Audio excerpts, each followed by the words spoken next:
I'm Ken Paulson, president of the First Amendment Center, and this is David Hudson, staff attorney with the center. Today, a momentous day in the history of the U.S. Supreme Court, the end of the term, 2011-2012. Big decisions today. The biggest, according to the press coverage we've seen, is the ruling on the health care law, upholding what has been derided as Obamacare. It's getting a lot of press coverage. What's not getting so much coverage is what I think is a pretty important case before the U.S. Supreme Court. Today, the U.S. Supreme Court in United States v. Alvarez found that lying is protected by the First Amendment, that government cannot punish you for just lying unless you're doing some other damage, including defrauding people. Scale of 1 to 10, David, where is this decision in terms of Supreme Court First Amendment cases? Ken, I'd put it at probably 8, maybe even 9. It's not up there with New York Times Company v. Sullivan or the Pentagon's Papers case, but it certainly is a significant decision, as you said. The guy at the center of this? Xavier Alvarez, quite a liar. Yeah, world class, really. Yeah, lied about playing professional hockey for the Detroit Red Wings, lied about dating a Mexican starlet, and then also lied about military medals.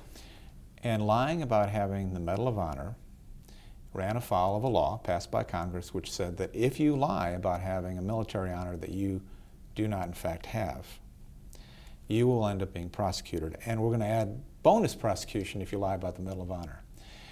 What was critical about this case is that so many other times, you know, when somebody's prosecuted for lying, it's tied to another kind of crime. And if you lie to people and say we're raising money for charity, and it turns out to go in your pocket, well, that's theft.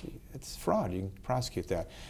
You swear in a court of law that you're going to tell the truth, and then you don't. That's perjury.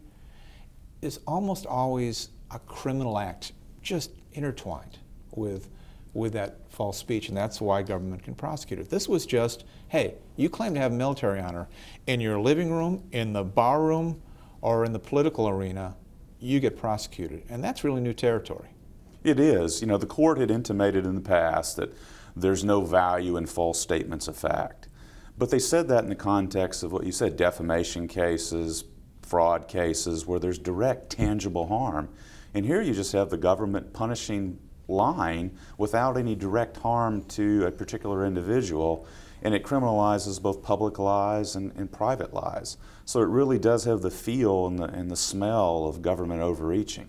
Justice Kennedy made the point in his decision today, in his opinion today, that you could address the same concern by posting a website that has the names of all the Medal of Honor winners. So anybody who's curious about whether this guy's telling the truth or not can look it up right away. The liar gets exposed right away. And you don't mess with the First Amendment. So it came out well today if you care about free speech in America. Absolutely. It's about freedom of speech, freedom of thought. It's about, instead of having the government punish speech, criminalize speech, suppress speech, and censor speech, it's about saying that if there is bad speech out there, we counter it with good speech. If there's false speech, why don't we show that the person is lying and counter it with truthful speech? It's a time-honored principle of First Amendment law that we don't censor speech, we counter it with good speech. Most intriguing today was a literary reference by Justice Kennedy to George Orwell's 1984, and said we don't need the kind of speech control, we can't afford the kind of speech control that you find in that novel. And you know, it's about viewing 1984 as a year in the past and not allowing it to be part of our future. So big day, Supreme Court on the First Amendment. Absolutely.